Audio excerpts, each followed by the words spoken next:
Hi there, this is Conscious Flow. I'm Leon. This channel is there to help you see your stuttering as a positive force, as a teacher rather than an enemy. Today I'd like to talk about if and how you should stop trying to control your stuttering.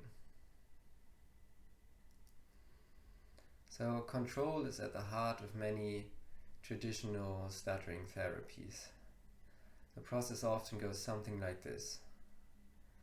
You observe your stuttering, especially the patterns you use to push or avoid it.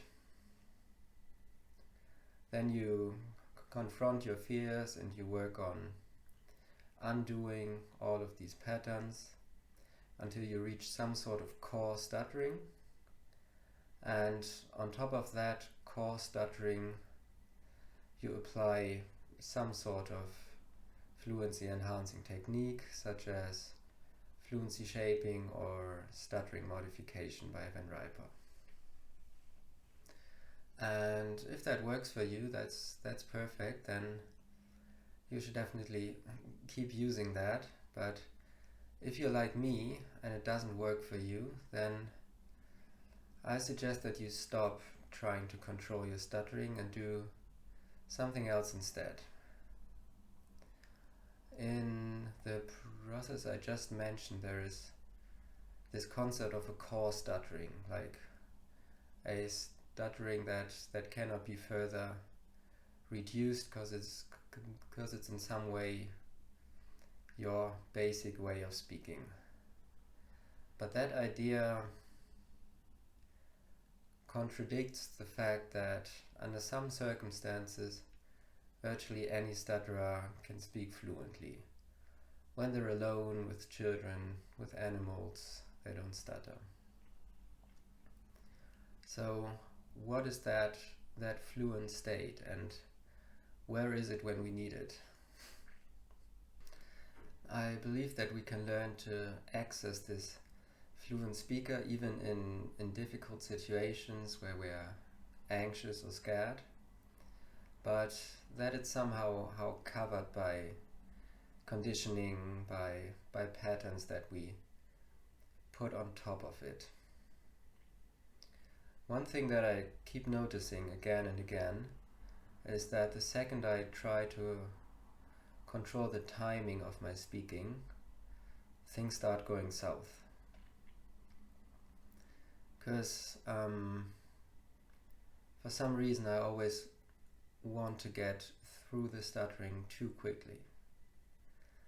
And that's of course natural, because stuttering is not fun and we'd naturally want it to be over more quickly.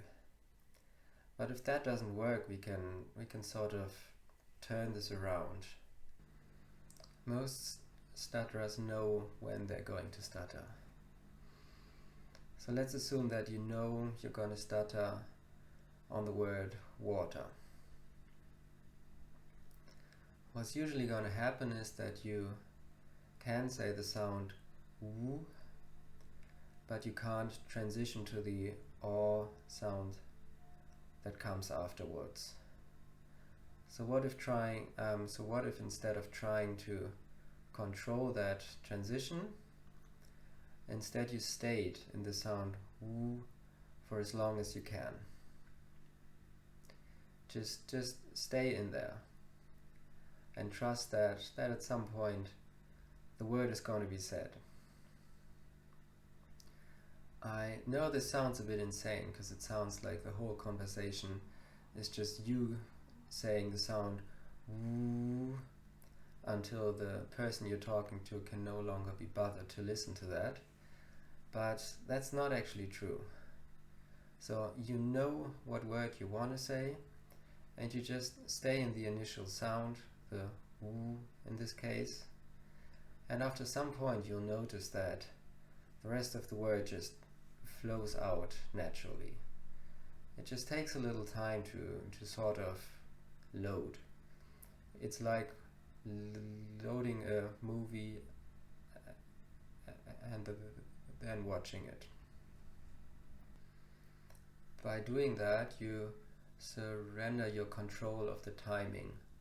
So you no longer act from this anxious, impatient state that just wants to get through the stuttering as quickly as possible, but instead you surrender that timing and something deeper takes over and sort of says the word for you. And that deeper subconscious part, that just seems to be the part that can speak fluently, effortlessly, without trying. This process is a little bit different if a word starts on a vowel, because in that case you may not even be able to get into the first sound. That's what usually happens for stutterers. So instead of going into the first sound of the word, let's say you're trying to say the word air, you just go into the word as far as you can and just stay in that state for as long as you can. So in this case this would be something like just forming your mouth in the proper way for the first sound, the and staying in that for as long as you can. The whole thing may look something like this. Air. And at some point the subconscious mind is just gonna take over and sort of say the word for you. So simply stay in that state for as long as you can with no intention or attempt to transition into the next sound or into the voiced part of the word.